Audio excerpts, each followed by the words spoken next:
on Jeff's granddaughter married him too. Like they're all interbred, so it's like a double. Yeah. Whatever. Yeah. So I'm so excited for this. Perfect. Thank you so much. So all right. if you want to start, Yep, cool. it's ready. Yeah. Okay, I'll let you introduce since it's you, and then I'll just say, or I can say we're collaborating today if you want me to do that. Do you want Sure. me to do that? If you want to introduce us like that, because I think you're more Okay. seasoned than I am. You're like, no, that's fine. And then, do you have a specific name for your podcast, or is it just under your name? Just Amy Lane. Okay. Yeah. They'll know. They'll know where to find you. Okay. Yeah. Perfect. Just on D Live. On D Live. Okay. We'll do it. All right. Okay, cool. 1, awesome. 2, 3. Hello and welcome to another episode, well, almost of the Unfiltered Rise, because today I have a collaborator, not a guest. We are going to do this show together, and this is Amy Lane, and she has a following at D Live, and she actually asked me on, and I wanted the video, so here we are together. Amy, how you doing today? I'm doing very well. I'm so grateful that you agreed to be interviewed, and I think we'll have a lot of common interests to talk about, so I'm super excited for this. Awesome. Yes, me too. I'm actually always excited to go on and talk with anybody, and I just like to get my story or word out and help people. So it doesn't matter to me where your podcast is, anything. Like, I think it's great. I think we all have a voice, For sure. So yeah. I'm excited that you asked me, because I've never been on anything with like D Live or other like forums before. So this is cool. This is cool for me. So, yeah. And I would just like to bring a lot of different people onto D Live, different perspectives, because it's just always awesome to get new insights. And I listened to your show, I listened to you first on New York Patriot podcast. And you went into your life story and going to the temple for the first time and how it totally changed your life. And just an assortment of all kinds of interesting insights, like Joseph Smith's mother worshipped Abraxas. And yes. So that we'll get into that later, but I just wanted to start there. And so I just wanted to kind of let you tell your story, and I won't interrupt a lot. So you want to talk about that? I actually, sure, of course. Yeah. And I don't mind if you do, because I'm a little bit of an interrupter because I have a little bit of ADHD. So if you have a question in the middle, I'm fine with that. I don't care. Oh, no problem, because I'm used to it from D Live, from the panels. I literally everyone would be talking over everybody else. So I don't think it will be as bad as that. Okay. All right. Well, so keep going. We are going to give you the lowdown. I am Heidi Love. Actually, that is my name. That's not really a handle. My parents were raging hippies. So, yay, parents. And I grew up in Utah for the most part. I grew up in Idaho a little bit for my earlier parts of my life, but I actually was still born in Utah. So Mormonism and Utah are hand in hand. You really can't live here if you aren't like at least affiliated with Mormonism. You'll know about it even if you live here and you're not a Mormon. So basically, I was in the church from birth until I was about 34 years old, and I wasn't extensively active when I was young. I went with neighbors and such because I was living with my mom, and we lived in Idaho with my stepdad, and my early years were kind of chaotic and crazy, and I think some people have heard this, some people haven't, but it was a pretty abusive situation for my mom. And I was a ward of the court by the time I was 12. Not because my mom didn't want to help me or anything, but just because she couldn't even help herself at that point. So she was getting better. And I went to live with my grandma. And this is where my Mormon life gets really extensive, because she was a temple devout Mormon. She'd been through, my grandpa was a hellion, but she went through on her own, which is really rare in that day and age. Anyway, that would have been in the 90s. She went through by herself because she actually didn't think my grandpa'd ever get his crap together. So he did eventually. I don't know that was a good thing now that I'm out, but hey, that's all right. He secret told me once, like, I still believe in the Trinity. I was like, because he was Catholic his whole life. So that was kind of funny. Uh-huh. Yeah. Yeah. He wasn't from here. He was from Chicago area and Oregon. So Okay. that's kind of where he was from. And she met him when they were 13 and 15 and got married and had a baby Mm-hmm. by 14. And they weren't polygamous or anything. This is just a thing sometimes that happens in Utah. So I was 17 when I got married, but I did live with my grandma from the time I was about 12 till I was 17 when I got married. And Mm-hmm. um, I stayed a member. I went through the temple. We got married in the temple. We took out our endowments. We took out, got married, or had our marriage sealed at that point because he wasn't a member when we first got married. So you have to wait a year. So when you go through the temple and you get your endowments and you get married for time and all eternity, you don't just get married for now. You apparently it's way above the Bible because that's totally unbiblical. The Bible says there's no marriage in heaven. So I don't know, where they pulled that from, but there's a lot of Mm-hmm. places they pulled a lot of things from. And so Mm-hmm. I got really into the church at that point, had my first two kids and was really active, and you wear the garments, you do all this stuff, and you're kind of consumed. At this point Mm. in my life, it's like it's a overtaking. It just does. Everything you do revolves around the church. Mm-hmm. And what you wear, what you drink. Do you drink coffee? Nope, can't drink coffee. I've been to the temple, all these crazy things. And I'll get more into the rituals when we get to that point, but like Mm-hmm. this is just Mm-hmm. a rundown. Mm-hmm. And then so I ended up having a divorce at some point because he ran off with a polygamous girl that was not that he Yeah, you wasn't a said that. polygamist. Yeah. Yeah, it was a really weird. Actually, that was probably the weirdest part. I was really pissed about the affair, but I was like, didn't know about this whole polygamous part. And my grandma actually knew. And she said, "What did you think about the polygamous part?" And I was like, "What?" And Mm-hmm. she was like, and she didn't look like one. She Mm-hmm. was probably one of the newer clans, maybe an all red clan, maybe I don't know what, but in Cedar Mm. City. Yes. Yes. So, Okay. yeah, yep. And Mm-hmm. so she did wear long sleeves and had long hair, but and no makeup. But some people don't wear makeup. Like I didn't think Mm. it was any weird. She wore Mm-hmm. normal clothes. And so Mm-hmm. when I found that out, I was just it pretty much rocked my world because I had only ever been with my husband. Now Mm-hmm. all of a sudden you add like six more people to the mix because right, like she's like the third wife plus the husband plus her. It was just a lot. It was a Mm-hmm. lot in my brain, and I tried to forgive him and we tried to move on, but he kept seeing her and I kept finding out, and so that marriage ended. And Mm-hmm. but not to the church, it didn't. To the Mm-hmm. church, I am still married for time and all eternity to this scumbag that won't pay his child support, take care of his kids. He went and got Mm-hmm. on meth at that point, went crazy off the Wow. rails. Yeah, he really went to a whole nother level, I would say. Mm-hmm. And so he had a history before me. He started drinking again and Mm-hmm. all this stuff, but it got really ugly, and I got married again. But yeah, so my husband now, before when we were dating, he was like talking to me a little bit about the church because I was talking to him like, "Oh, maybe we should go back." Like, I don't know. Mm-hmm. At this point I'm a Jack Mormon. Jack Mormons just believe in the theology, but they don't go to church. And so, I mean, once in a while, maybe Christmas, I don't know. If you get the inkering, whatever. But I just told him, I said, I think we should. And he looked at me straight in the face and he goes, "Okay, first watch this." And he hands me a bunch of videos. And I'm like, okay. On YouTube, he highlights them all. And he says, "After you watch this and you watch this Masonic ceremony, blah, blah, blah, all this stuff, then come talk to me about if you still want to go." And I Mm-hmm. watch it. I'm like freaking out. I'm like, why is this on YouTube?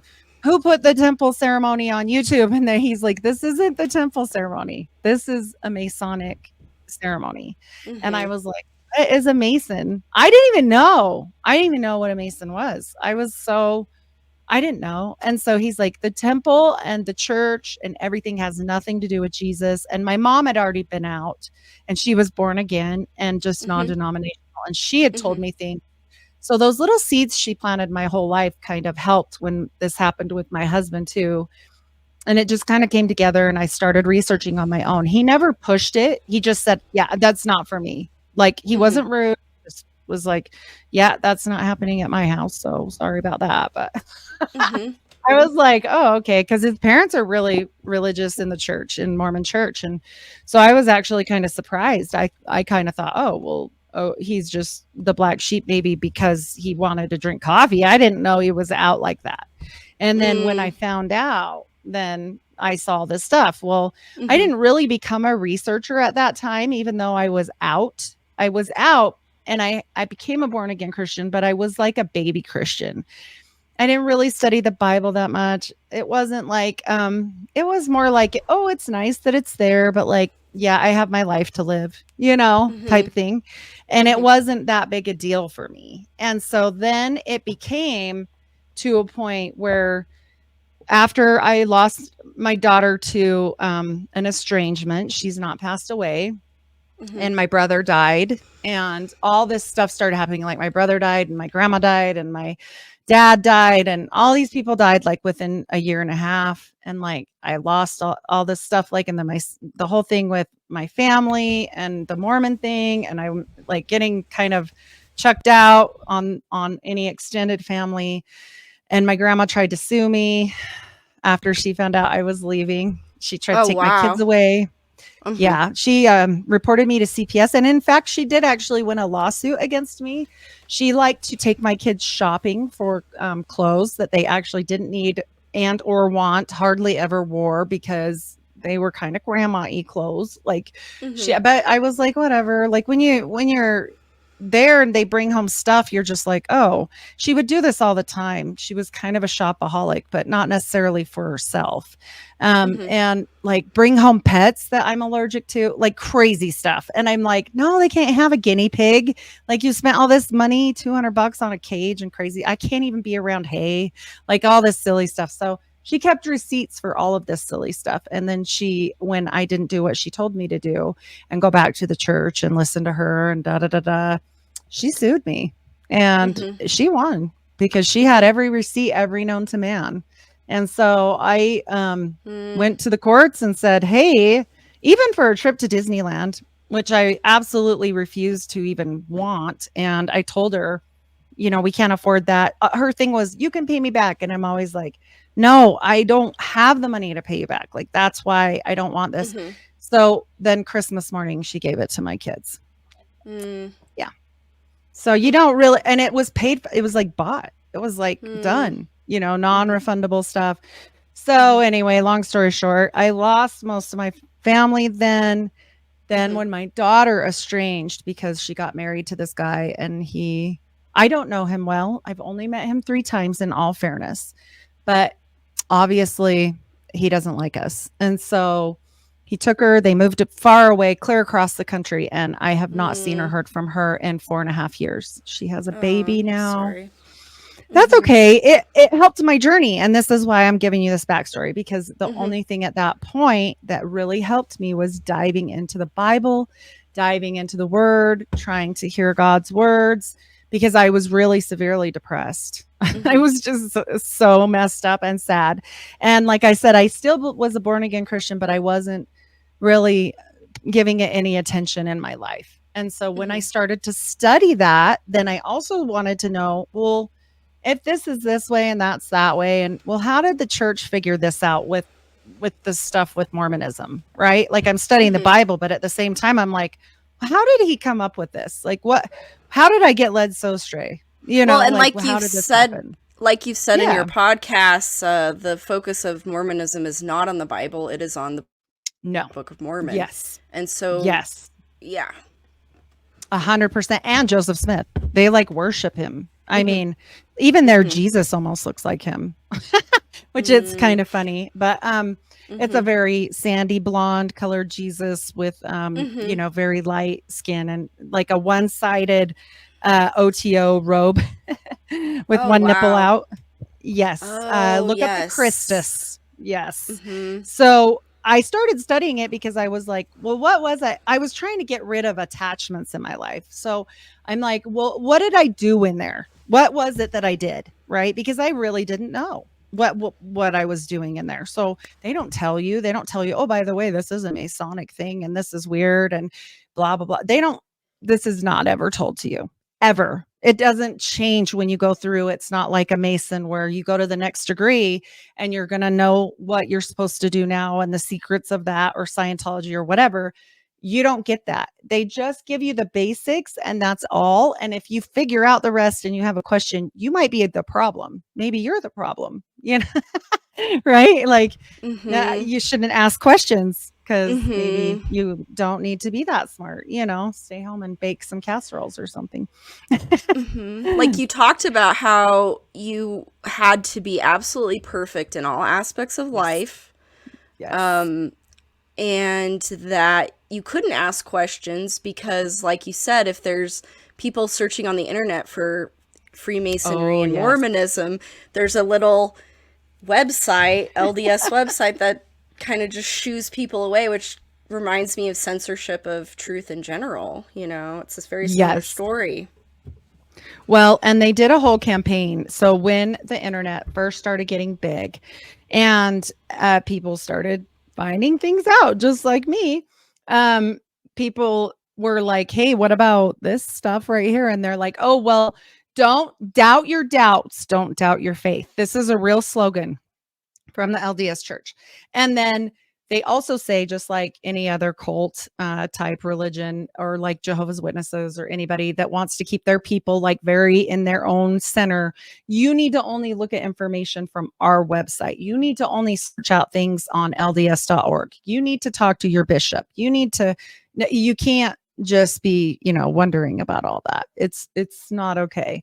So, and especially, I'll be honest, as a woman, it's really kind of frowned upon. Okay. When I Mm, joke about making casseroles, I kind of sort of mean it. mhm, I mean, I did have a job, and I knew as a kid, with that history that I gave you with my mom, that I would never be not able to take care of myself, because my mom was unable to leave an abusive situation in her mind. Now, sure, mhm, she could get in her car and she could drive away, but in mhm, her mind, she couldn't feed her kids, and mm, that is a scary place to be. And mhm, so I kind of understand that learned helplessness. And I saw that and I went, nope, that's not going to happen, not to mm, me. And mhm, so I was big on getting an education, even though I got married at 17. That's not mhm, very normal. I had mhm, kids all throughout college. I had kid after kid after kid in college, and I still finished. And that's why I tell people there's a way. If you mhm, want to do it, you will do it, because mhm, I was 17 and I got married to a 25-year-old man, mhm. and I was a kid, and by all rights I shouldn't even be where I'm at, but you can do things. You can do Oh, anything, you know. definitely. Yeah. And so I did get 2 degrees, and I Mhm. just continued my education, which wasn't normal for the Mormon women. Um, Mm, I wouldn't say they tell you not to go to school, but they're like, your focus is your home. Your and focus is your kids. having children Yes. for the celestial kingdom. Yes, and to bring down your premortal existing children. Your children already exist. They live in heaven and they're waiting for you. You're letting them down. Look at how Ah, you're that's letting so them weird. down. Your family is up there and they've chosen you as a mother. You're a mother of righteousness, of celestial kingdom. You need to bring down your children, even if you can't afford it, even if you're overwhelmed, even if you're depressed, even if Mhm, it doesn't even matter. I've seen women in the church where clearly they should have stopped 5 kids ago. mhm, And everybody's a wreck and nobody looks like they have shoes that fit or money to buy mm, food or, mhm, whatever. mhm, And they're having baby number 9 next month, mhm, and you're just like, what is going on with this family? Like, why do they keep doing that? But then, mhm, when you're in, because they guilt you kind of. They don't mm, do it. And they're very insidious. They're very politically correct. They're very, like, if you want to meet a very politically correct church, you'll go to an LDS church. They try mhm. very hard not to step on toes. So they're not going to tell you, hey, you need to go have some babies and be barefoot and pregnant. They're not going to do that. I But they have a are going question. to, yeah, I have a yeah, of question course. really quick about the missions. So, I think you said something like to the effect of they don't allow women to do it before the boys because they're Yes. pushing them to have babies first, but they won't outright say that. Can you elaborate upon that?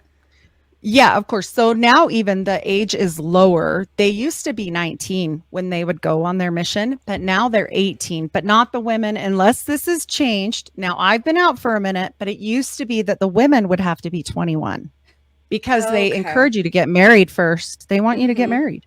And they figure Mm. if by the 21 you're not married, well, then you might be an old maid and send her off on a mission. You know, like, really, this is the thing. And it's so funny. Like, I Yeah. remember my daughter crying when she was 25 and just saying, Mom, or no, she would have been 23. She said, Mm-hmm. Mom, I am so sad because all my friends are married and have babies. And I said, just wait, they're Mm. all going to get divorced.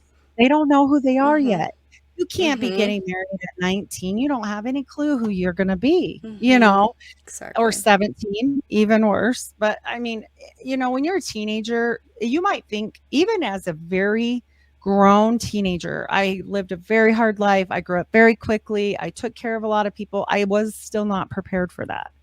Mm-hmm. It's not something you're supposed to do unless like the Mm. world's ending and we need to like make people for real, like back in the olden days, I suppose. It's But very that's not how strange it is. how there's this whole emphasis on birth, like having as many babies as possible, especially in the FLDS.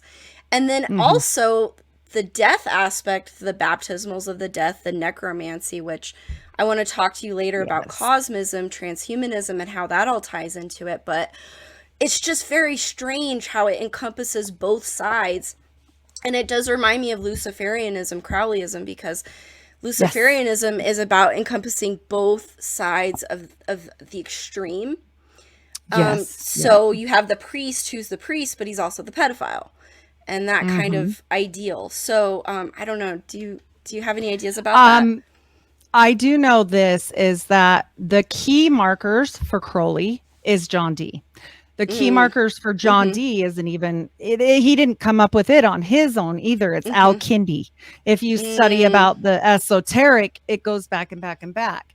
But Mm-hmm. Crowley took a lot of his stuff from Dee, and to Mm. create Thelema, he also channeled not an angel, but he channeled Awas, and Awas told him, write the book of the law, and the book of the law became Thelema, and Thelema is a religion. And it became many other religions with John Dee. Mm-hmm. The Mm-hmm. Rosicrucians really pushed his work forward. And when he was channeling these angels, I do not ever believe, and this happened on my YouTube the other day. Somebody said, I still believe in the Book of Mormon, even though I think it was channeled from an angel. And I said, then you don't believe in the Bible the same as me, because in Galatians it says, even if another angel, one of us, comes to you and says, here's another book besides the book we have, then he's a liar and you should kill Mm. him. Basically, this is like Interesting. a Mm-hmm. Mm-hmm. summarization of that. But I did tell her in niceness, like, I really like this person's comments, and very, very smart person on YouTube, and always appreciate their comments. And I said, I hope that doesn't offend. But anytime you bring another thing into it, it becomes dangerous, Mm. because Joseph Smith channeled angels and wrote a book and it became a religion.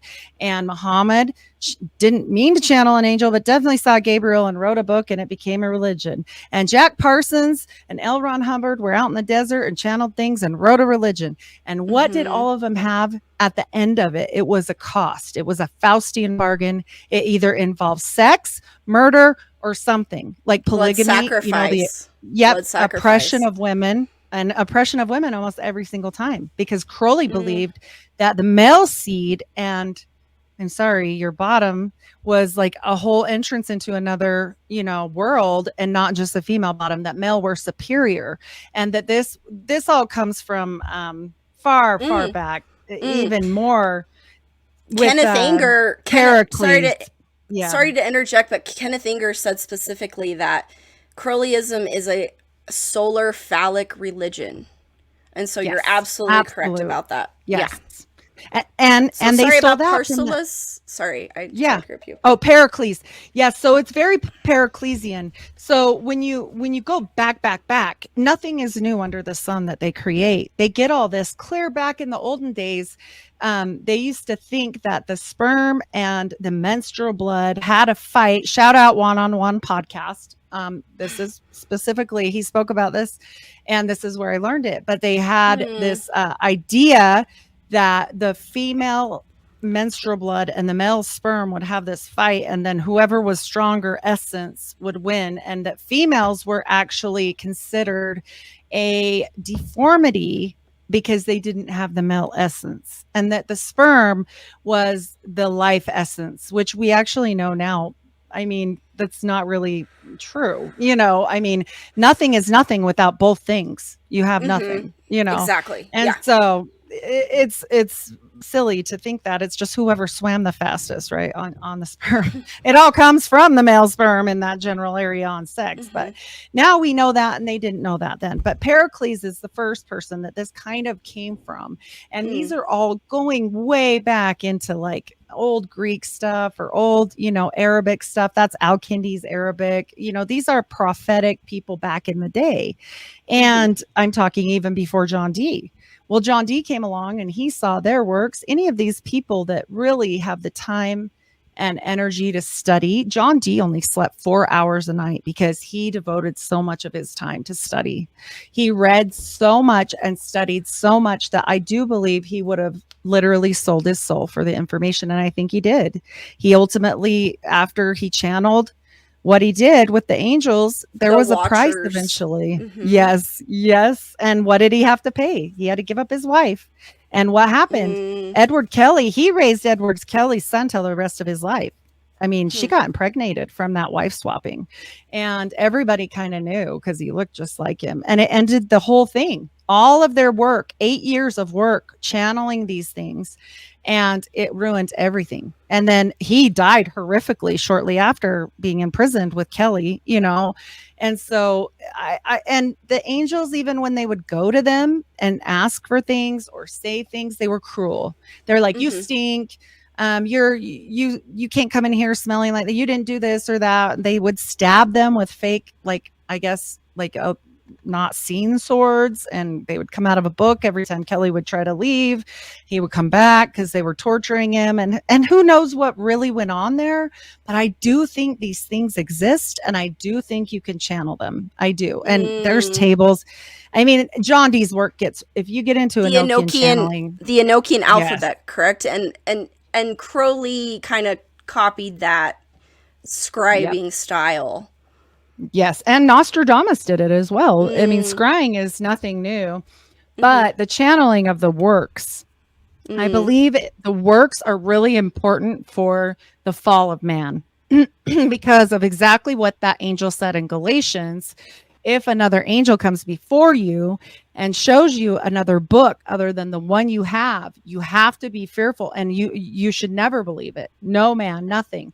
And there's warnings in there. There's also warnings about you never know if you're going to be entertaining an angel and different things like that. So Mm. he kind of warns us throughout the Bible of these things, and especially if you go into the extra canonical books, right, like Mm. Jasher and some of the Genesis stories and Genesis 6, different things, like you'll catch little things in there where they're talking about kind of these extra beings that aren't, now they're talking about giants a lot of the time, but there's a lot of things. And the books are there for a reason, especially Enoch.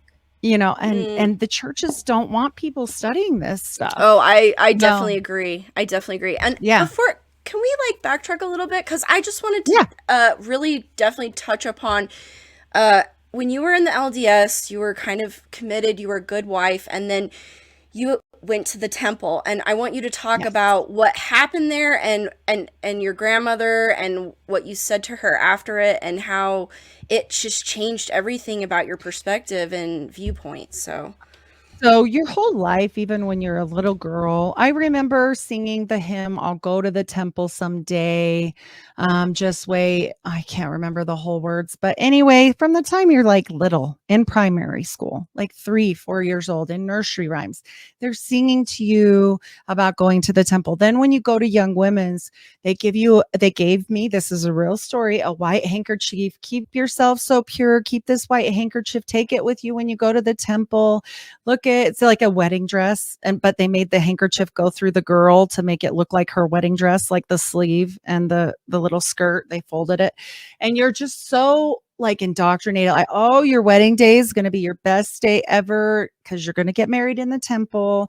You're going to do all the things you should. So okay, my day came. I didn't get married in the temple, and no one thought I would make it because I married a Catholic, a Roman Catholic Irish boy. He was a Mick, like mix. I mean, like a Mick, like McDonald, McHenry, Mick, whatever, Mhm. they don't Yeah. change. Like, Irish boys are Catholic. Like this, his mom almost became a nun, like Mhm. Mhm. this is serious. And Mhm. so I'm sure she still hasn't forgiven me, which I feel bad now knowing what I know. But I mean, Mhm. it's two sides of the same sword. Anyway, so he does get baptized and he does go through with me. And we're sitting there and he's going through his side, I'm going through my side, and you get new. So first thing that happens is you go through initiatory is when, now they don't do it like this anymore because I went through in 1996. Now they can't do it like that because we used to get naked and we'd put a poncho on and then this woman come in. Whoa. Yeah, oh yeah, and you Oh, I sit in forgot the that part. poncho. Oh my god. The poncho is kind of like slit up both sides, and the poncho Mhm. is like it's not covering a lot. And I'm very pregnant at this point. Mhm. So it's really not covering a lot. And we're in a Mm. women's area. We're like in a dressing room. And so this woman comes in and she's like, "Oh, I'm here to do your blessing of your sinews." And I'm like, "What are you doing here? Like, you are not a priesthood holder. You can't hold the priesthood. You're a woman. Why are you here? Like, what are you doing?" And she's like, "Oh my gosh, we can't have men do it. Like, you're undressed." I'm like, "You're a girl. Like, you cannot hold the priesthood." And so first off, I'm sitting there thinking, this is not what I've been told my entire life. Mhm. Mhm. So she says, "Of course, in the temple, everything's different." And I was like, "Okay." And I was very concerned. I was opting for the dude. I was like, "Go get the guy. I will be naked for the guy. Like, I don't even care. Like, it's fine." And I just wanted my blessings to be right. Mhm. And no. So they don't touch you in a sexual way. They touch you like here. They touch you above your belly button. That's why they go through this side to get to your belly button. And then you get your new underwear, which are the garments I'm sure most people have seen at this point. But the LDS garment, and you get those and you get to put those on. And then you get dressed in your temple clothes, which you've already bought.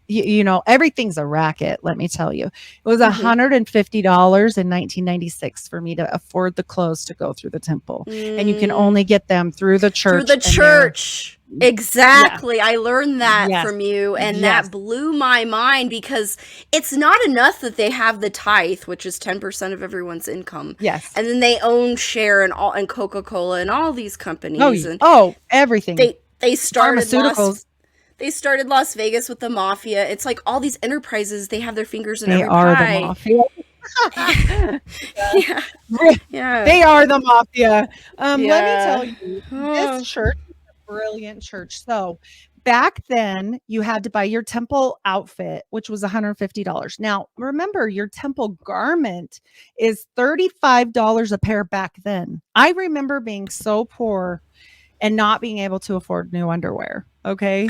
It's Because they were terrible. $35 a pair. And my husband, like, they kind of give you crap too if they get holes in them and stuff. He was a mechanic. He was constantly ruining them because you have to keep them white. Right. Okay. He's a diesel mechanic, man. This is Mhm. impossible for me. Like, Mhm. literally impossible. And I'm a nurse. So I'm trying not to get blood all over them or gross stuff there too. So, okay, we're doing our best, but like we're constantly ruining these things. Like it's just they're stained. They're not supposed to be stained. I remember thinking, "Oh my gosh, this is so bad because we just can't afford to keep them nice all the time. Like we can't." So we got smart and we were like, "These are our work ones," because I don't know what else you do. Like they're expensive, 60 something dollars for two of us to have one pair of underwear each. You have to have a new pair of underwear for every day. I mean, they are really tight up in your armpit. They're really tight in your areas. Like you cannot wear them twice. I mean, I guess you could if you wanted to, but like I'm a nurse and I'm already OCD, so that was not going to happen. Yeah. And so, yes, you get that. Then you go to the next part after you're all dressed and everything, you do that. So you're going into this big room that looks like the Garden of Eden. It's all painted like the Garden of Eden. And they did a really wonderful rendition of this on the show Under the Banner of Heaven. If you watch this on Hulu, they actually nailed it spot on. If you want to see a little excerpt, they go through the temple in this show, and they did it really well. I was freaking out. I was like, oh my gosh, almost as bad as the Sons of Anarchy, because my uncle was a biker, and I'm like, this really happens. And same thing with Hulu. Yeah, I was like, oh my gosh, this is crazy. So yeah, anyway, you do that, and then you're going to go through and get your endowments. They call them endowments, and you go through this 2-hour thing. It's very long and tedious, and you do all these different promises. You learn hand signals that are just Freemasonry. We're missing like 2. You do prayer book. They go around a prayer book and they put their arms up and they're like chanting over it. Whenever somebody says, "Can I put your name on the LDS temple list?" You can do what you want. I'm not doing that. I seen already what they do. That's just some weird stuff. They get in a circle around the book and they're chanting, raising their hands up and down. Oh, really? And I'm out on that one. Yeah, nope, I'm good. I remember thinking, what the hell? I think that's about the time I looked at my grandma and I said, exactly what is going on, And she's like, don't worry, you'll get used to it. And I'm supposed to remember, I'm supposed to have my best day ever. I'm like really excited and I'm waiting for the good part. Like it's not happening. So, and then it comes to the part where they talk about the priesthood, and the priesthood part. Now they don't do this anymore either. They used to make us veil our faces. You wear a veil and then they will say, women, please bow your heads and cover your faces, because they talk about the priesthood. And so we're not worthy to see that.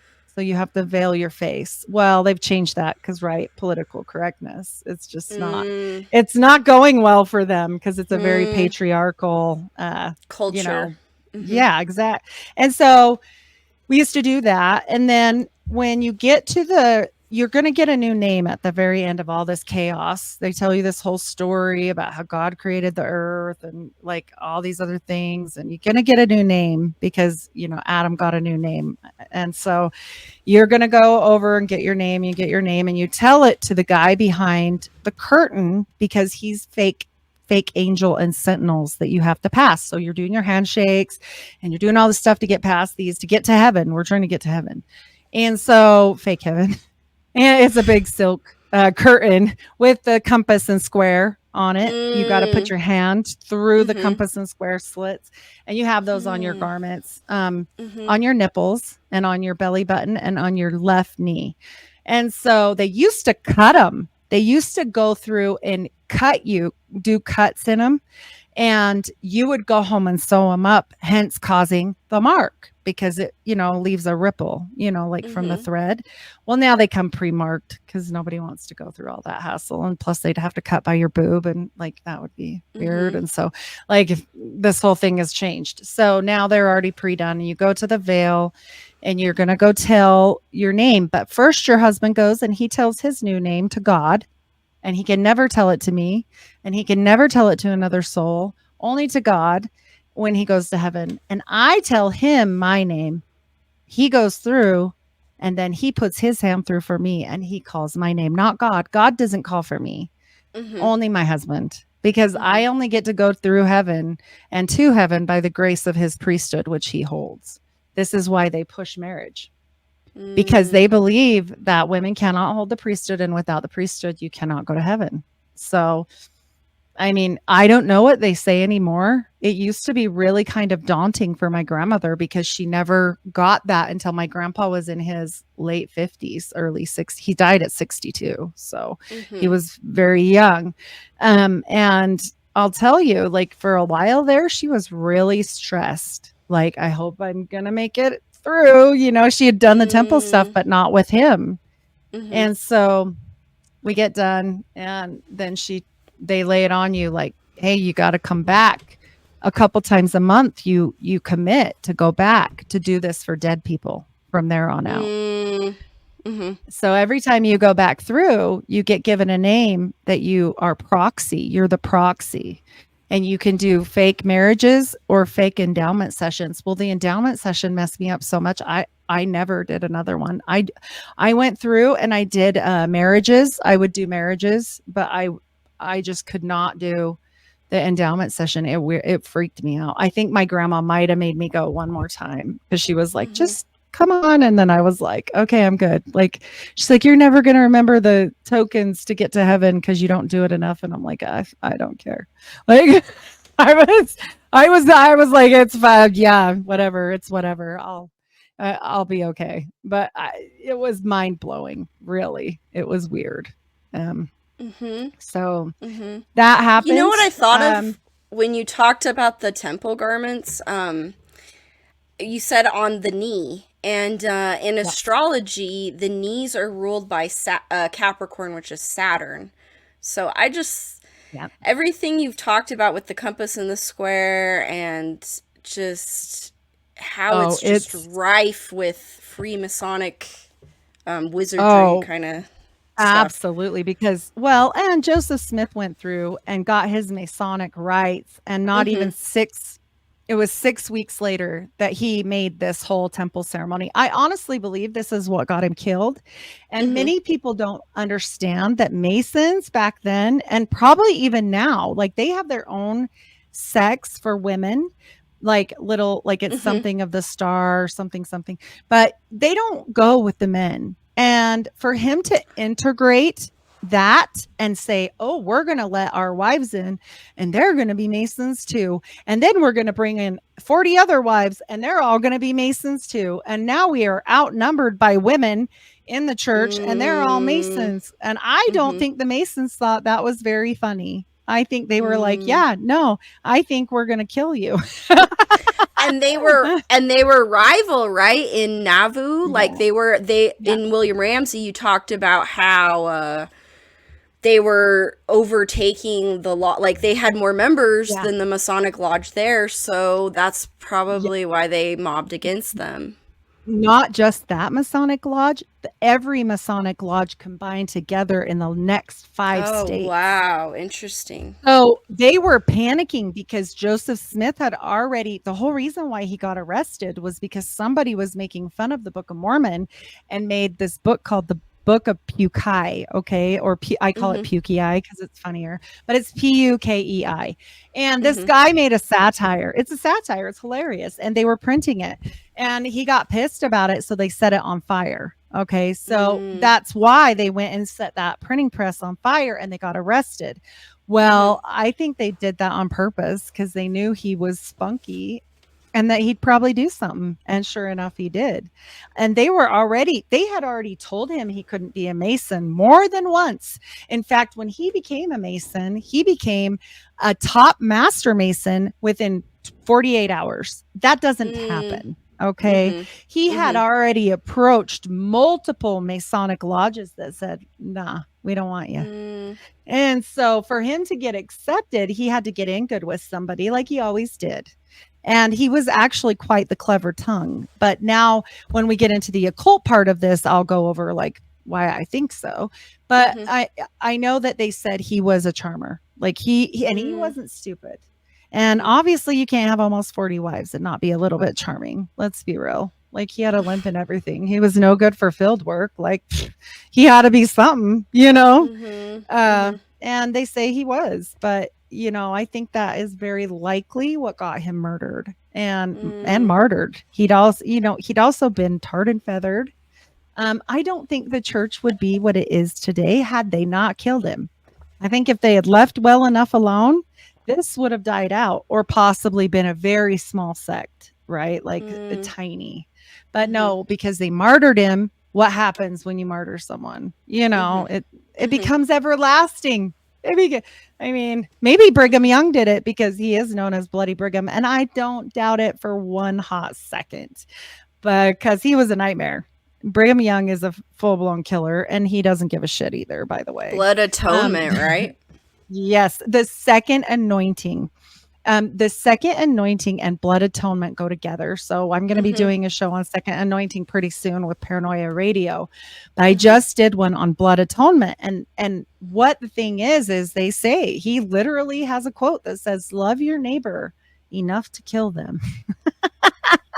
And he's dead ass. Like, you guys think that this is Mhm. like, no. People were saying, I need to see the quote. And the quote is on my Instagram, by the Mhm. way. You can Google that, put in love your neighbor enough to kill them, Brigham Young, and it will come up for you. They named a college after him because he's super great. He also is part of one of the worst massacres on a bunch of pioneers that were completely innocent because they weren't worthy. And then he blamed it on the Native Americans. He wasn't a good guy. And there was, Mhm. there was a lot of dispute after Joseph was killed. Who should be the next one in line? And sure enough, Brigham said it was him, but there were papers saying it should have been his son. And so that's where we get the Reformed LDS Church or the RLDS Church. And also, Mhm. by the way, Emma was like, and son, we never Mhm. had polygamy and it never Mhm. happened. And Mhm. as far as I know, on my deathbed, as Emma is dying, he says, but mom, like, come on, we kind of know. And she said, as far as I know, he hath never laid with another woman.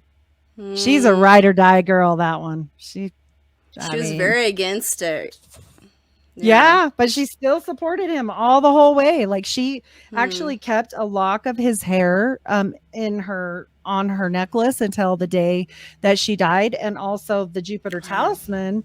Mhm. She kept the Jupiter talisman, which is why we know it was his, and the church can't say, "Oh, that wasn't his," like they do the Mm. treasure bag, which we'll get into. But and I Mhm. even have photos if you want those, but we can do that too, either way. Sure. But Yeah. yeah, I can yank those up because they're actually really interesting to see. I think the slides just make it so it's just almost so much better, right? It's crazy because I in my notes I have Jupiter talisman, treasure digging seer stones, ceremonial Mars dagger. So pretty much Yes. everything you just talked about, and then like Yes. sex magic paying a price, being a theme Yes. kind of thing. Yes. Oh, it's a theme. All right. Here, let me get this pulled up. 1 second. Yeah, they don't hide it necessarily, but the things that they don't like, when they don't like something, what they'll do instead is they'll just say things like, "Well, that was his brother's. Silly you. That wasn't his." And then you're like, "Wait, what?" Yeah, it was. Hmm. Who was the treasure digger? Who was the person that was over that? No, it was Joseph. Mhm. Joseph was the known treasure digger, and everybody knew that. And so, Mhm. yeah, let me see if I can minimize us. And it's always fun to try and figure this out. Let's see here.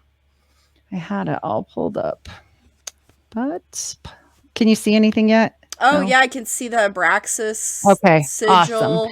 Yeah. Awesome, Okay. awesome. Okay, Cool. so this is that note that I was telling you about Lucy Mack Smith. And Mhm. this is where she specifically says right here, let my reader suppose this is her own handwriting. Mhm. Let my reader, not my reader, suppose that because I shall pursue another topic for a season that we stopped our labor and went at trying to win the faculty of a brack, drawing magic circles or soothsaying to the neglect of all kinds of business. She's Mm. basically saying because Joseph Smith's family was kind of known for being, well, they said, quote unquote, lazy. Mhm. And so it was kind of her kind of saying back to them, no. Wow. Willard, yes, this is a drawing Holy. of what Willard Chase said happened. And his Mm. account, Willard Chase's account can be Googled. It is an actual affidavit in court. It is not like, oh, my neighbor said this and then da, da, da. No, no, no, no. This Mhm. was an affidavit in court stating that they came over, they were trying to help him find treasure. They were drawing circles with a sword or a dagger. He wasn't sure. And then they had the Mars dagger, which they slit one of his black sheep, one of the fattest ones, and spilt its blood in a circle. So that's the Mm. that's the kind of rendition of what he was describing. This Smith family relics, this is amazing. And the funny thing is an independent owner owns these sigils. Now, I have verified with not only New York Patriot, who was in the OTO in the past, not only Mm-hmm. him, but with a free 32nd degree Freemason and with some other people that know some magical things, that these are protection sigils. This one on the corner at the bottom is what led me to John D. This is a specific calling out for a specific angel. This is called the Jehovah, Jehovah, Jehovah. And this used to be used for protection, especially in childbirth. They would take this circular one and put it over the mother's stomach and then go burn it. So this treasure bag is owned by a separate owner that will not sell to the church. They have kept these, and the church in turn says they were Hiram's. Okay, Mm-hmm. cool story, bro. This is the Wow. holiness. Yep, it gets very John D up in the house. Like So if you've ever seen, Enochian. Yeah, I yes, was if gonna you've ever say. seen it, yep. Mm-hmm. And instead, he called it Reformed Egyptian, which I will show you a side by side. And this is kind of anybody that's watching this Jupiter, can go back. hmm They have specific calling out. He also was Libra. not born under the sign of Jupiter, but Jupiter was actually a sign that's used for people who want to be, number one, charismatic, number two, be attractive to other people, and number three, like exude like exuberance and or love type situation, right? Which Mm-hmm. makes Mm-hmm. complete sense because he becomes a husband to almost 40 wives. And so this is another rendition of the Holiness to the Lord parchment. People have tried to recreate because they're so degraded. And Wow. this one looks like straight up the Baphomet. I'm sorry, it does. And it says all of the parchments likely belong to Joseph Smith Sr. and Joseph Smith Jr., but were inherited by Hiram's family after Joseph and Hiram's death in 1844. This parchment is the property of a private collector, and these are only photographs available of them.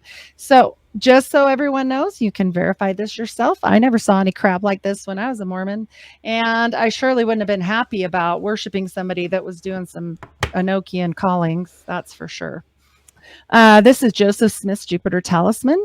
Now, I want you to know that, again, on the guy that I was speaking to you about earlier, that's before John D., Al Kindi, he Mm-hmm. speaks often about these talismans. So this would have gone into John D.'s work, which I believe he ended up with, and I'll tell you why here in a bit. They say he's a dumb farm boy. His brother went to Dartmouth. It's a lie. That's BS. Also, his parents were very involved in Scottish stuff. His mother was a first person, like the first generation to be born here. Her dad was from Scotland. So bull crap. I'm calling bull crap. So in this, they say, and John D was extremely inspired by this Al Kindi, that the talismans can encase a not just one, but many angelic or forces that, like how Solomon did in the ring. Do you know that story Yes. Yes. about the ring? Okay. So that's what they're talking about. And so it was very well known to them. They called it the symbol a Gamea, Gamaeea. And that is, Hmm. it's to store astral forces in something, i.e., a talisman. So Hmm. this is very well known. This isn't like he couldn't have known this. Like, I'll tell you why I think so. But anyway, we'll go through these first. So this is indeed his talisman, and indeed was identified as his by his wife Emma, who wanted it back. He never took it off. The copy of this photo is the Mars knife with the seal of Mars on it. These seals and these daggers, these are ceremonial knives. I have verified this again with OTO members and Masons.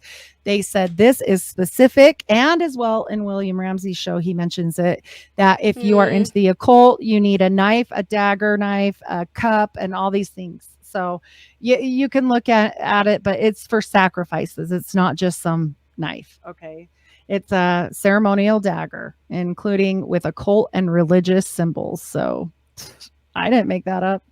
Um, Here we're scrying. Joseph looks into the hat, much as Nostradamus looked into the water in a bowl, much as John D couldn't do it. So he had Kelly look into something, the black mirror, obsidian mirror. This is like widely done. This is a known magical thing that people do. This is his scrying stone. And this one, the church does have, the mainstream church has this one. This was his favorite stone. There were many. This is another one. But the brown one was his. Oh, here's our underwear. Here's my undies. Oh, yeah. Not anymore. Oops. Just so you know. Yeah, of course. Okay, so that's kind of a close up on the markings. And when these wear out, you have to cut these markings out and burn them, just so you know. What? So before you throw them away. And there's one over the left knee as well, but you can't see it on this photo. It's just a sideways ruler, just like that one. Oh, here in this picture it shows. See it? On the right knee, I guess. Right knee, sorry. And so you have to put these on right arm first, put them in right leg first. They can never touch the floor, blah, blah, blah. There's it's a whole thing. You don't take them off unless you are going to the gym, swimming, or making new Mormons. So that's my favorite way to say that. This right here is what I was describing to you earlier. Okay. Where I said they do some weird things and they got their hands up chanting around in a circle. Okay. I'm not making it up, people. Here it is. Oh, wow. You can see that they are chanting, around that. They don't do this like a Phrygian camp or cat or something. It was. You can also see why I was so screwed up after. Like Very I was so weird. They call it the baker's hat, but these are the signs and penalties. They don't. The apron. I mean, the apron is a dead giveaway. Well, the apron is given to us by Satan, and I'll explain that too. But anyway, it's supposed to be fig leaves, right? And we also have a one-breasted robe. Can you kind of let me blow that back? Okay. Can you see it? It's very Baphomet because of the one breast, Yes. And so they don't do that top one where they slit their throat anymore, but the OTO does do that, by the way. Verified. Shout out New York Patriot. Much love. So yeah, these things have been verified to me, and I'm sorry, there's no amount of anything in me that says the Book of Mormon's true after doing some of this. And Joseph Smith was the one that started these temple rites. So before Brigham Young, because a lot of people will come on, and I will be having Jacob Isbell come on and explain to me how they think Mormonism is still good, but like they throw out Brigham Young's teachings. But I'm like, what about all this? I don't know yet. I haven't heard. I'm going to wait and hear his side. It's sorry to interrupt, but it's just super bizarre. Good. Super bizarre to, whenever my Mormon family, because I've told you that my uncle married into a Mormon family, he converted. And whenever they would talk about the temple, I would think they were in like ballroom gowns, like in my mind as a Gentile or whatever. Like it looks like a castle. Yeah. But because on the outside it looks all fanciful, but when you showed those pictures, it just looks so culty and weird and like not anything of what I anticipated. It is definitely culty and weird. And I was with you, and I think so are most people. And then they're like, get there like I did, and they're like, what the hell is going on here?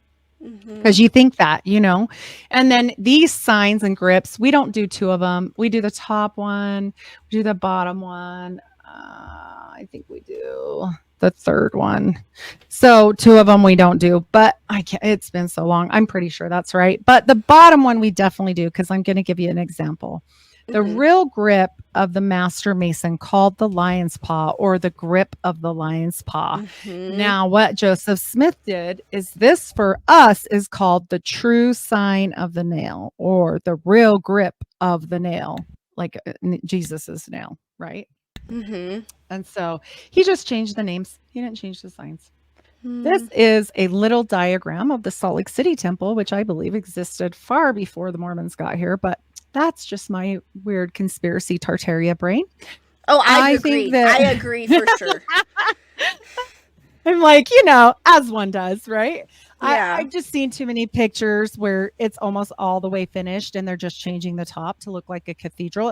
It used to look very much like Solomon's temple, which makes Mhm. more sense when you look and see this diagram and how it has representation of the full lunar cycle as Mhm. well as all the months. The And it's sun and the very moon, Solomon. Yeah. all of it. Yep. And on Mhm. top of that, they are, as we speak, reconstructing. This is also in a super old book. I can quote this book later, but you can see the page number on the top. I buy these really old books. That's the one good thing about living in Utah is I can Mhm. find really weird old books that people get rid of that are super old that they don't think are important. But boy, are they Mm. important for me because they've been outlawed now.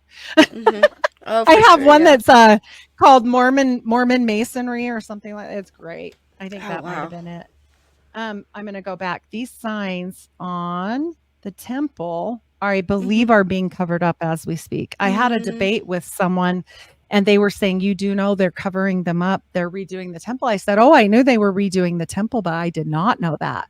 I did Mhm. not know that they were covering up all these signs and symbols. So they are covering up the cloud stones, the moonstones. This is from another old book, but you can find these online. They're everywhere. There used to be a straight up pentagram on That's the what you church said. history. Yeah. Yeah, it was wild. So this green apron, Satan's apron. So Satan, and this is what the aprons used to look like. This is Joseph Smith's Masonic apron. But my great grandma, the lady behind me, when it comes back on and you can see me, in the picture to my side is my great grandma. And I remember her telling me, well, just you think it's weird now. I had to get in a tub and be scrubbed down.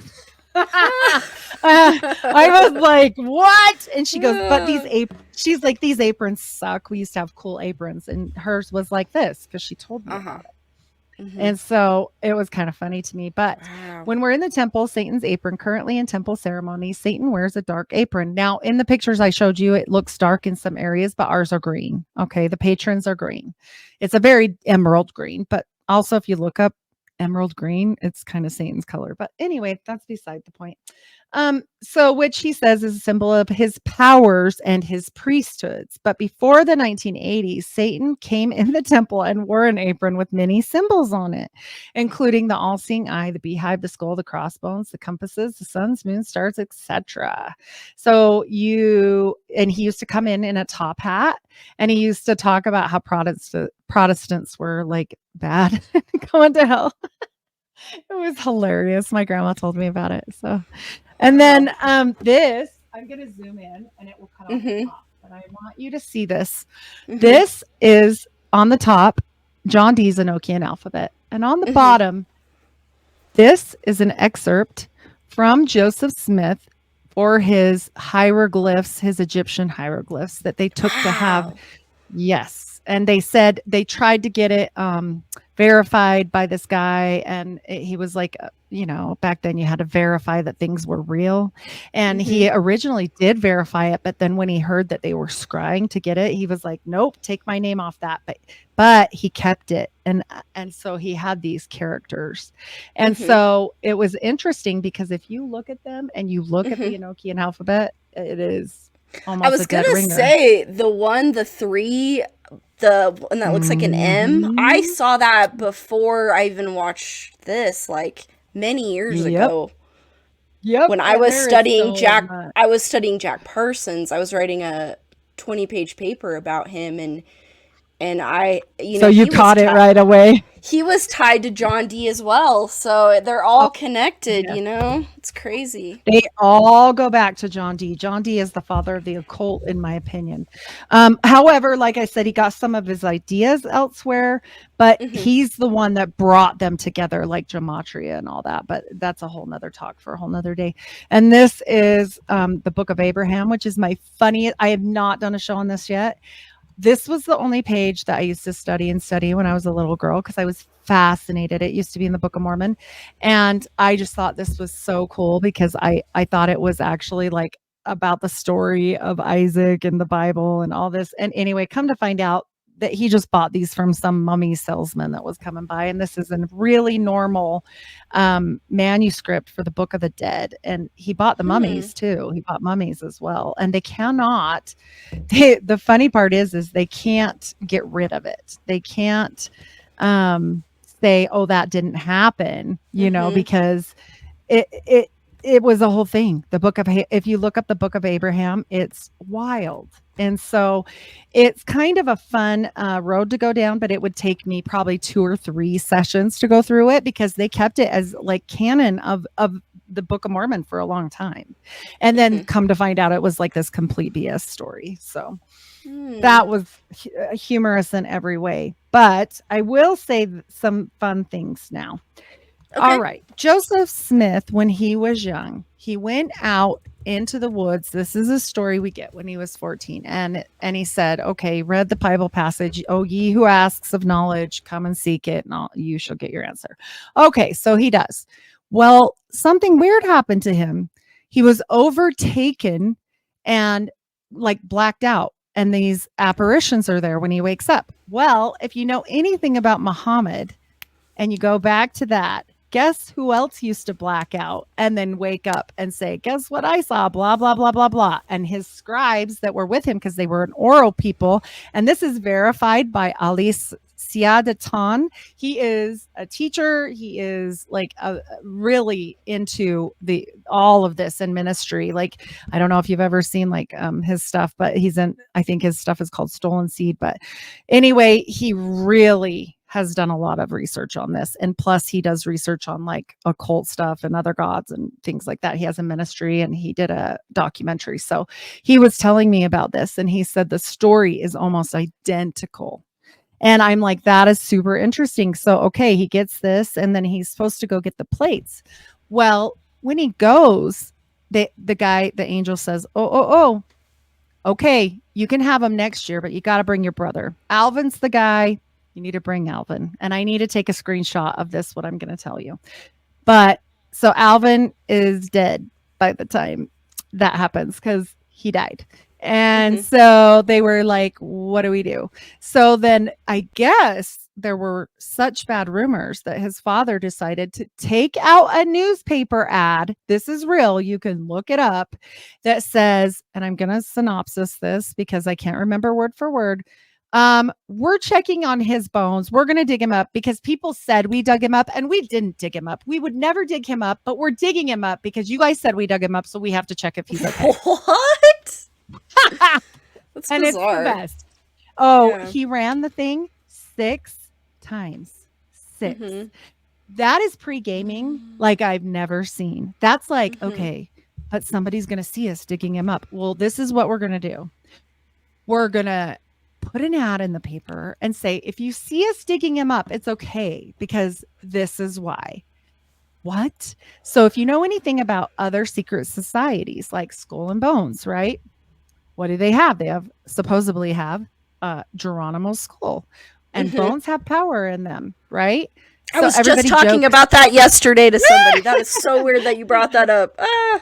Yes. So guess what? They all joke that Alvin had a hand in Mormonism because they figure that's what they took from him. So took the hand to go Hmm. to the angel. Can I prove that? No, they definitely dug him Interesting. up though. It's in the paper and they did it themselves. Like some of this stuff they just did to themselves. Like the mom writing the Hmm. thing about the house of Iraq, she wrote that. Nobody did that for her. Like the dad talking about digging up his kid. Okay, so we're going to get even darker. The whole story they tell us is he went and it was all benevolent and it shows it like in the middle of the day and it's like, "Law, and the sun is beautiful and shining and he gets the plates, right?" Hmm. That's not what happened. Okay, back to the guy that wrote the affidavit. His affidavit was lengthy. He speaks about these plates. He was kind of pissed that they didn't find treasure for him and then they went and found gold plates. So he wrote a very detailed account of what they did. They had to go Joseph Smith borrowed a black horse, dressed all in black on the fall equinox in the middle of the Uh, night to go get the plates. And he had just married Emma. Now, this is very, very important because when you're a mhm. scryer, and he was known as a virgin scryer, he got married. Where's the first place they went? right? They got to go get the stuff because he's not going to be a virgin pretty quick from now. Mm-hmm. So he goes there to get the plates, and there they are, and she waits with the black horse and everything in the middle of the night. Well, he goes over and gets them somehow, but he leaves, and then she gets pregnant almost 9 months to the day. Okay, Wow. like, she gets pregnant and they have a baby, and this baby is so severely deformed that it only lasts for moments. And not only does it only last for moments, they name it the dead brother's name. And both of Wow. them are the first son, both of them. So his dad's first son was sacrificed, and his first son was sacrificed. That's Mm, very odd. Very odd. And so I definitely feel there was something Faustian to that bargain. That's just me. They also mhm, talk about the salamander letters, and that those are fake. I won't get into that story because it's big, but Mark Hoffman basically plagiarized a bunch of things, and so they said, "Oh, it was fake," and there was never a magical salamander. No, there wasn't, but there was a magical toad, and salamanders are kind of known for being more white magic, whereas a toad is not. A toad is black magic. And they said this toad punched him in the face and wouldn't let him take the plates. Like, what? And so that was real. That still is viable. But how do you get rid of a rumor? Well, you can pregame it and say, oh, there was a salamander story and this guy wrote this thing and it was all fake. Ha ha ha, it was fake, right? So it made me always wonder, did the church put him up to it and offer to pay him handsomely for that? Because I'll tell you what, if you look up what happened to Mark Hoffman after he went to prison for that, he had already been trying to blow people up apparently because he went so crazy that he was going to get caught, or did somebody help him? It kind of makes you mhm, wonder. And then the one thing that happens to him in prison is he tries to OD and he lays on the floor for over 12 hours. And as a nurse in a psych hospital, I'll tell you, he's on death row. You're not walking past there at least every hour. For mhm, 12 plus hours, he laid on his right arm and it never worked again.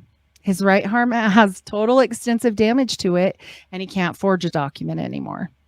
So you hmm. tell me how a guard walked by his cell probably at least 8 times once an hour and a shift change. Yeah, right. So they just pregame that salamander story to get rid of the toad, in my opinion, because it's very occult in nature. We go right back Mm, to the occult every single time. So I don't know, that's where I'm at with the occult stuff. Do you have any questions on that stuff at all, or just which way you want just to? kind of a question or comment. I Yeah. just how the church itself doesn't acknowledge this outright whatsoever, until I became a conspiracy researcher was the only time I really realized, because I live really close to the border of Utah, so every time I go to Utah, the state signage is the beehive, which is a Yep. Freemasonic symbol. Freemasonic. Yeah. Yep. Very. So why, like you said, they dispute it, but they can't really because the documents exist. So they just try Well, to whitewash it over.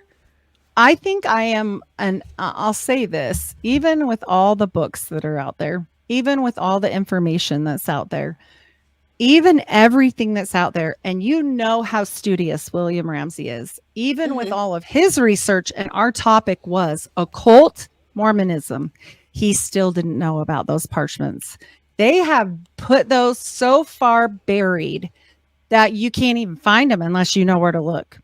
You can't. Like, there's no way to find those unless you already know about them and somebody told you, or like how I found them because of that little angel sigil in the corner, which led me to John D, which led me, no, opposite. John D led me to that. And then it came up.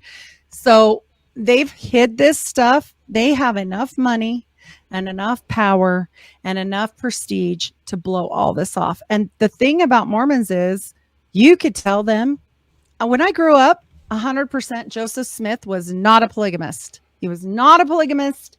And everyone knew he was not a polygamist. Now, the church says, well, Joseph Smith was a polygamist. I mean, we know it's kind of bad, but he was sort Mm, of a polygamist. Sorry about that. Like, because why? Because we have the internet and you can search it up, you know? So they've had to do these things like this. They've had to go backward, like the Mason thing. We are not Masons. We don't even know what Masons are. Now everything's out. Well, they got a little 10-minute clip now. Oh, are you curious about Mormons and Masons? And it's like by the church, like they put it out now. Everything well, is always what they it's want to make it. evolving. It's always evolving, and like you said, it's so convenient for them to have prophets because then they can just change doctrine on a whim or based on Mhm. popular opinion. Like how prior to what 1960, African Americans were not allowed because Yep. the Mormon doctrine 19, claims yeah. they're the seed of Cain. If you have any kind of dark skin, do you want to talk Yeah. about Well, that? and actually that what they believe. So before 1968, the Mormon church believed there's a story that you cannot find unless you're a Mormon. It actually isn't about the seed of Cain for this. The seed of Cain is for darker skinned people, but for black people, just black Mm-hmm. people. This is Mm-hmm. how the story goes. When there was the war in heaven and a third of the angels fell with Satan, they believe and said during the war, the black people didn't know what to do and they wouldn't choose a side. So we call them fence sitters. Okay. And my grandpa literally was pretty racist and he used to say, they're fence sitters. He would call them fence sitters. And very few people know what that means unless you're LDS or know some LDS people.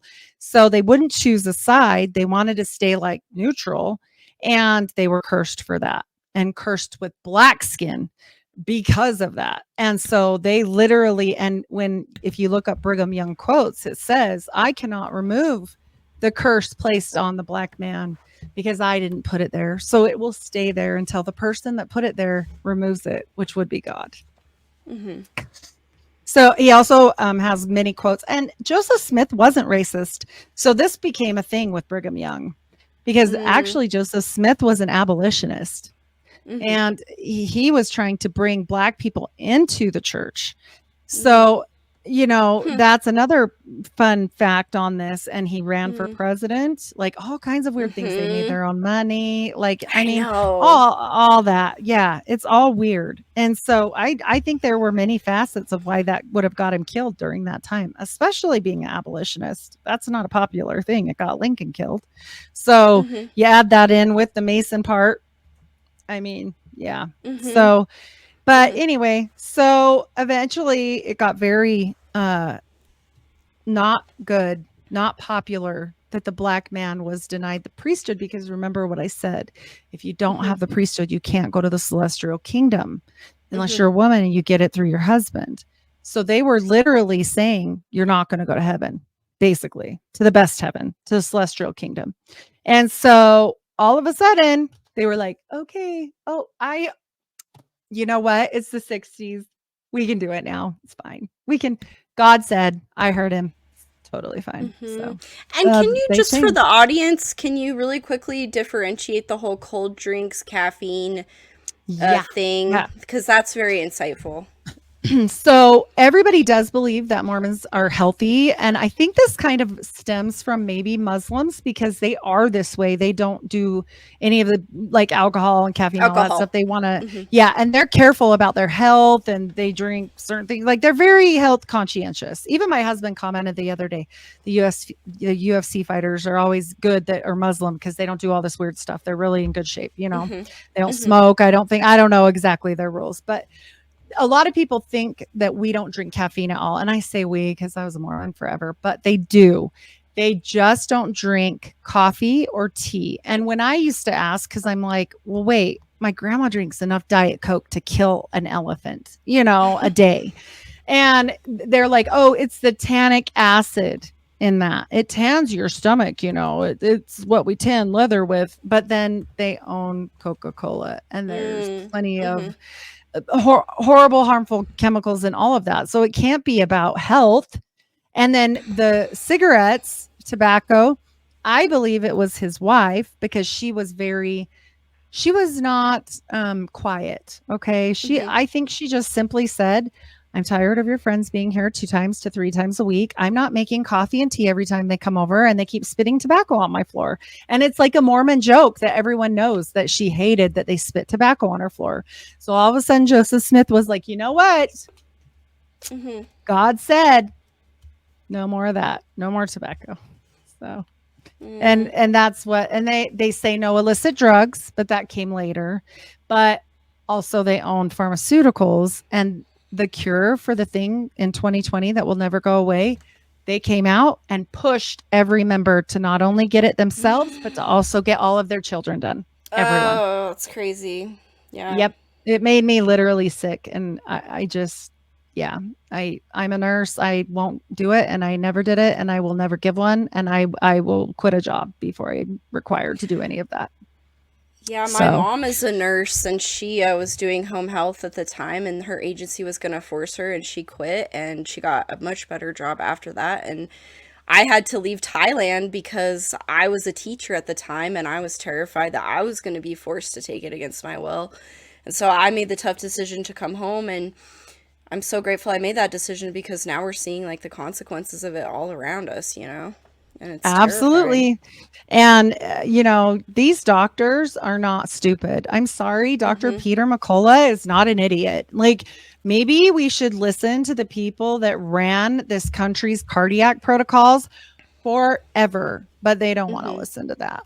So Mhm. I'm grateful that me and my family, none of us, nobody, we just took a stand, and we weren't going to do it, and we never did. Mhm. So, Yeah. and we were lucky, but I think it's interesting that they'll do that. They'll also let people be on a ton of Xanax or a ton of, other meds. Like Utah has a horrible medication problem. My brother died of an accidental overdose. Like there, we are one of the highest in the nation on suicide, depression, accidental overdoses, like prescription drug abuse. Why? Mhm. Because if Mhm. a doctor gives it to you, then it's okay. But don't get a tattoo. But if you get boobs, that is fine. We don't tell you what to do with your boobs. And so go ahead and do that. But don't, it's such a double standard all the way around that it's Mhm. absolutely ridiculous. And most of the Mhm. women, I mean, come off very Stepford wifey. And I know I Mm. was one, I Mhm. mean, Mhm. but that's easy for me. I'm kind of OCD, so whatever. Mhm. But I'm like, for normal people though, like when you have a ton of kids or whatever, like that's almost impossible to keep up with. Like, Mhm. I mean, try and keep a house clean with 6 kids. I have 6 kids, it's impossible. And you feel like you're supposed to do all that and more. Don't forget all your callings. Don't forget church Mhm. isn't just on Sundays. You got to do Mhm. your visiting teaching, and then you got to do your relief society thing, and then the kids have their things, and then it's a whole thing. And the men have their meetings, and Mhm. it's like they're never home. Mhm. So they have a really high divorce rate as well here. And it's probably because many of the people are pushed into marriages at a very young age. So, yeah, it's kind of sad. And I Mhm. think the church has kind of backed off a tiny bit on that because they are seeing that, but who Mhm. knows where that will go. Maybe they'll pray Mhm. about it and get a revelation. Mhm. Any other places we want to delve into? Yeah, so I just wanted to talk a little bit about I just remembered the Mormon Transhumanist Association, which is really ties some things together for me because I did some research on cosmism. And if you don't know what cosmism is, it kind of predated transhumanism. And it's basically the idea of bringing back the dead souls of every person that has ever existed through technology and AI. And that's what I believe that the controller's real intent is. It's not to kill us all off, it's actually to keep our consciousness somehow in a box because they're really obsessed with that idea. And so the Transhumanist Declaration on the Mormon Transhumanist website says we envision the possibility of broadening human potential by overcoming aging, cognitive shortcomings, involuntary suffering, and our confinement to planet Earth. And then it talks about Christian transhumanism. For many influential Christian thinkers, this mixing of religious and scientific knowledge deepens their belief and commitment to the principle of theosis. Throughout the following centuries, Christian theologians continued preaching being one with Christ and becoming God. So that is a transhumanist cosmist ideal, transcending mortality, becoming eternal in not the way you're supposed to. Yep. And so it talks about Fyodorov, the guy that started cosmism. He started cloning. So I just thought that was crazy how that website existed. I don't know if you already knew about it, but yeah. Do you I want to talk didn't. about the baptismal of the dead and like necromancy and those kind Sure. of Yep. ideals and it tying into that if you just learned about that? No, so when I was young, now they'll say this is not a thing. What the Mormons tend to do is very much gaslight us if we remember things from when we were young and they like did a Mandela thing or something, right? Like they used to talk about Kolob all the time. They used to talk about man being the same as God, and God was a man just like any other, that actually Jesus was made the same as any other man by conception, by Mm-hmm. sex, Mm-hmm. and that God, this is a direct quote from Joseph Smith, 1844, God was once as we are now and is an exalted person that sits enthroned in yonder heavens. That is the great secret. And that is Joseph Smith, King Follett Sermon, 1844. Mm-hmm. So the thing is they believe in that transhumanism to a point where we're supposed to go after we die and get our own planet, because we were supposed to, that's kind of why I drew this little, it's an AI thing, but I put this in with John D and all the planets because I thought it was hilarious. Anyway, so I know that we were told always that we would continue having sex. We would. This is completely not biblical. It does not say that. It says there will actually be no male or female in heaven. So the whole reason why God got pissed at the angels for leaving and wanting to mate with women here was the mating situation. They don't need to do that. They're eternal beings. So, anyways, yes, I definitely knew they believe a lot in kind of the transhumanism aspect from old with the Kolob and getting your own planet and all that. I didn't know there was a whole new movement. This stuff that you sent me was wild. I was like, whoa, okay, people are going to go forward with this. And I can see the attraction of it, but it is very occult in nature. We Mm-hmm. are not God. We are Mm-hmm. not supposed to be God. We are not the same as God. It says it all over the Bible. It says all over the Bible, you will not be like me. You will not think like me. You are not like me. You are, even the angels aren't like him. He even says the Beneha Elohim are not like him because he is above them, because he is Jehovah. And so he makes clear in the Bible that he is God, and it's different Mm-hmm. than anything else. It's not the angels, it's not us, it's not. So if there never has been another him all over the Bible, and there never has been another instance where that has been said in the Bible, it's very not biblical. It's occult in nature. And I'm not saying that you can't believe in it. That's fine. Like people believe in Buddhism, even that's not a cult, but they believe in ascension. There's many people that believe in ascension and ascending and all of that. But it also usually gets tied in with Lucifer because he is what? The beacon of light, right? Like the light Mm-hmm. bringer, the knowledge, gnosis. This goes into really Gnostic views. And so always they go forward with that ascending. And what did Lucifer want to be? The whole reason why Lucifer fell, right?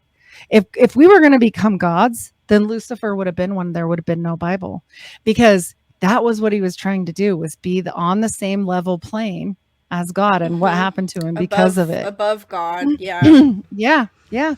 And he knew he wasn't. And I don't think we can ever be. That's the Mm-hmm. whole thing. And I'll tell you this as kind of a thought is, I have been nothing but a servant my whole life, because I'm a mother, because I'm a nurse. I have served many people. And there is joy in that, that it does, you don't have to be anything more than what you are. We are supposed to be what the best version of what we are. We're not supposed to be God. And then we figure all that out later. Like if you worry about that so much here, like the Gnostic views, I feel like that's almost more pressure, like worse, and the Well, Mormons do I it too. we're not supposed to be perfect. We learn through trial and error, and Yeah. this obsession with perfection and immortality, it's very Luciferian. Hmm. And I'm just finding that every time I do research, I find Luciferianism and Crowley is always at every Hmm. turn, because I'm really into the whole Yes. Paul McCartney, Billy Shears conspiracy, and Hmm. just many. He Well, was in the OSS, yeah. and Yeah. Crowley so. made it popular. Like the ideas may have been there before, but Crowley really got the attention because why? I mean, he was getting Hmm. kicked out of countries. Like he got kicked out of like Hmm. multiple countries. I mean, Oh so yeah. people are going to hear his name, Hmm. not as it John D. I mean, he did get imprisoned once, but he also was a spy. I mean, like, Hmm. he was the original 007 and, Yes. Crowley looked up to him. And so, of course, they're not going to go back that far and even further, but there is nothing new under the sun. All the Luciferians can do, or any occult nature situation, is copy. They cannot Hmm. create, which pisses them Hmm. off, but Hmm. they can recreate, they can repackage. Definitely, they do that. But Hmm. I definitely agree that it's almost frightening how much the Mormon church is obsessed with this. And not only that, they're extremely obsessed with genealogy because of the work of the Hmm. dead. So then we wouldn't have ancestry.com and we wouldn't have 23andMe and all these things if it wasn't for one thing. That's familysearch.org. Hmm. That is the Mormon churches. And then the Mormon church pours into these others. Okay. They were definitely involved and are definitely involved with searching out things like the gene of Isis. They have been definitely involved with ascension type behavior. They're definitely involved with AI. They're really obsessed with it, which is weird.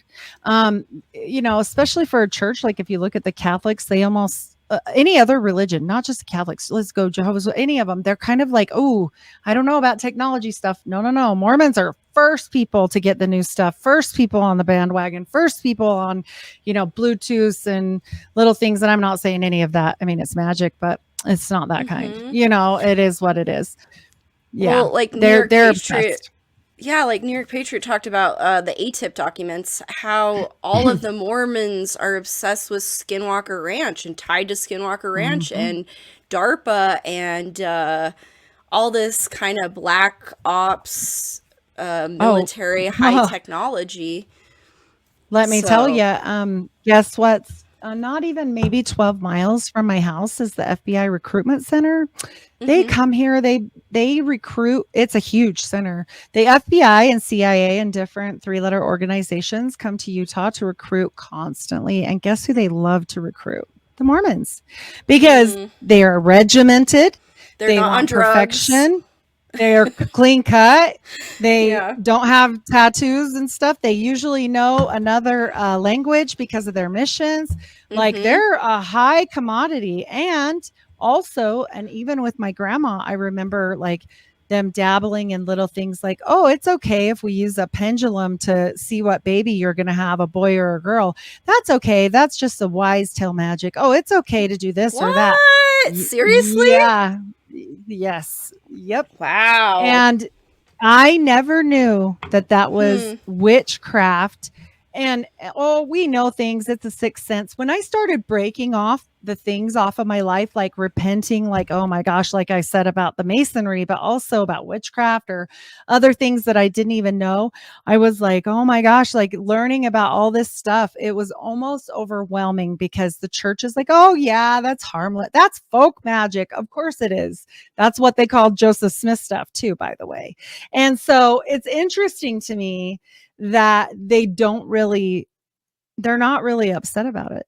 Like if you went and did like, oh, they love Halloween. They have Halloween dress up parties and stuff. Like they don't get upset about any of this stuff. And I do Halloween. It's fine. I take my kids for the candy, not dressing them up like a devil, but like it's whatever. You can choose Mhm. what you want. But I'm talking about full steak parties, like church parties, different things like celebrations, making stuff about it. Like they have no qualms about any of the holidays, any of that Mhm. stuff.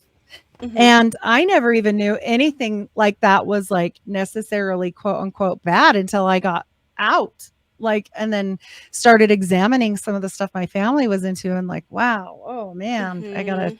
have a talk with God about this too.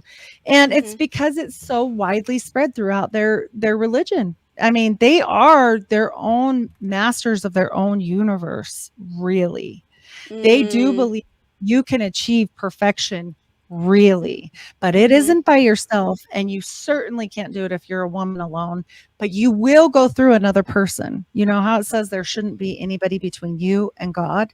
Like you Mhm. should just go to God. Like, and that's why Mhm. people that do priests or anything like that in any church, like it shouldn't be that way, right? You should have that discussion with you and God, figure these things out. But they do. You since the time you're little, you have to go repent and talk to the bishop if it's serious. Oh, you masturbated? Do you know that masturbating is next to death? You're going to murder. That's like murder. Yeah, that's murder, Mhm. Heidi. I'm 13. I'm like, what? Like, okay, because that's a sin you can't take back. And sexual sin is worse than any other sin except murder and apostasy. So and then you go in there alone, and have to describe. They don't just say, okay, tell me, oh yeah, you just did that one. Okay, that's good. Most people would be like, yeah, that's far enough. I'm good. Nope, they want to know every detail. They're writing Mhm. notes, Mhm. and God only knows what they're doing underneath their desk. I don't want to know. Yeah. There's Mm. also a thing, I don't know if you know about the second atonement, not atonement. Anointment Yeah, anointment. that you were Do you talking know about about earlier? that?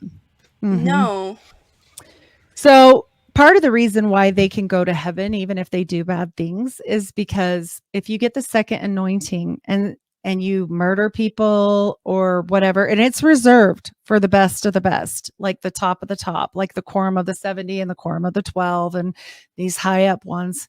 If they kill someone and straight out murder them, it's okay because they've got the second anointing. And you know how I said I went through for mine, the first one, but there's a second higher one if you're good enough, only if you're good enough. And so if you're good enough, you can get that second anointing and basically it absolves you from all sin and you'll go to heaven no Wow. matter what. Yeah. It's like That's an reserved for the elite. indulgence. Very weird. It's elite. It's elitism at its finest. Mhm. And trust me when I tell you, if you don't have a certain car or a certain this or that, you feel it. I mean, being a Mormon, even your temple bag, you're like, oh, I need a new temple bag so I can have like the Kardashian temple bag, right? Like, not really, but like that. Yeah. And everything feels that way. You feel constantly judged, and it makes you kind of an asshole because did I care about my kids' feelings so much on Sunday, or did I care that they were there in the cutest dress with the best hair? Probably the second one. I Mhm. didn't really care. I wanted them to look good. I wanted it to look good. I wanted them to be perfect. I wanted to be the mom with all her shit together, even though nobody has their shit that together. I'm together right now, but trust me when I say this isn't, I look crazy sometimes, like whatever. We're all Mhm. people, you know? Mhm. So yeah, it just makes you feel like you have something to prove all the time. And when Mm. they're pretty high up, I feel like they think that they just can do whatever they want. So Mhm. yeah, it's something else. Cool. Well, we've been going quite some time. Do you have any Yes, yes. last things you want to talk about? Final thoughts? Um, I think we covered it pretty well, other than the FLDS stuff, which is a whole nother bag on its own, which I'd be happy to come back and do with you at some point when you're ready after, you Yeah. said you were researching. So I'm down for Yeah. that. Not enough people know enough about it that I can just go back and forth like that. So that'd be great. But it has a lot worse, a lot Yeah, worse things come up. it's like the hyperness of what you're talking, all the elements you just talked about, but like Yeah. every single minute of their lives is controlled and dictated to, and solitary confinement, banishment, sexual abuse. I mean, it's the gamut of everything evil Oh and yeah. horrifying. So, um, Yes. Yes, that's a good yeah. one. And if people haven't seen, I think they did a pretty fair job on that Stay Sweet Oh, documentary. Keep Sweet, That's a the Keep Netflix. Sweet. Yes. Yes. I thought they did pretty good on for a very basic understanding. It helps people get it. I lived in St. George for a while, so I was Mm-hmm. right there by all of it and worked with a lot of polygamous girls and different things Mm-hmm. because a lot of them become nurses. And what Hmm. they'll do is send a few of them to work and a few of them stay home. So, money. And so that, Mm-hmm. they can all be Mm-hmm. bringing in money to the household. But it's an interesting, and I also put out a documentary on it because of the connection there with Warren Jeffs, but not very many people will speak out about that. And I do usually like tell people Isaac's Story on Amazon is my brother-in-law's book. Okay. And it's really good. He was actually supposed to be in line for the next prophet, and they took his kids, and he still has not had his daughter returned to him. Mm-hmm. She will not speak to him, and Mm-hmm. he got her back for a short time, and she caused so much trouble that he let her go back because they will bleed the beast to get out. Mm-hmm. And so Mm-hmm. it's a wild story, but I'm definitely down. But as for the Oh. occult nature of this, I think that people can definitely see. I don't think anything I've told you today sounds like it was benevolent. I don't think it No. sounds benevolent to me. And I don't think he was high. I do think he was a charlatan. But I also feel that he really did see an angel, multiple angels. He said he saw 20, upwards of 25 Mm-hmm. dead people, apparitions, spirits, and angels, including John the Baptist and his dead brother and all this weird stuff. So, um, yeah, I think he Mm-hmm. really saw. But I believe in Nephilim and angels and fallen and all those things. So it's easy for me. Mm-hmm. Yeah, for That's so. sure. And thank you Yeah, so if much you're for in it, get providing out. those. Yes. Thank you so much for providing those documents. I mean, that was mind bending, mind blowing. Because I'd always listen to you describe the documents, but seeing them Right. myself was like, oh, there's no doubt You within my knew. You mind. knew immediately. Yeah. Yeah, you saw the Mm-hmm. Enochian. And Mm-hmm. when you know Enochian magic or you see the Enochian tables, especially the Holiness to the Lord one with the The circles, squares. it Mm-hmm. it looks like the Enochian setup table, the John D table for the magic. And I'm Mm-hmm. just like, wow. And then the alphabet too. So hopefully I Yeah. provided your listeners with enough information. And if you are LDS, all I encourage you to do is really search this out for yourself. Don't leave God behind because so many people become atheists when they get out. I know this pisses me off and I get it. I was lied to and I get it. Like Mm-hmm. I get that whole like wanting to be very angry and like, okay, screw it all. If this is everything I knew, then throw out the baby, throw out the Mm-hmm. bathwater. Mm-hmm. But God and Jesus is nothing like any religion says. Just go to your Bible, have a talk with God yourself, get to know God on your level. And you know what? You might be amazed at your life because it changed mine. Well, my Yeah. listeners will definitely appreciate that message. They're behind you Yes. 100%. And Oh, thank you thank so you. much, Heidi. You've been Thank an you so awesome much. guest. I guess collaboration. I don't know what I Yes. offered, but I love learning about this stuff. So thank you so much. You offered amazing questions, and I thank you as well. Thank Thank you so you. much. All Have right, a good cool. one. You as well.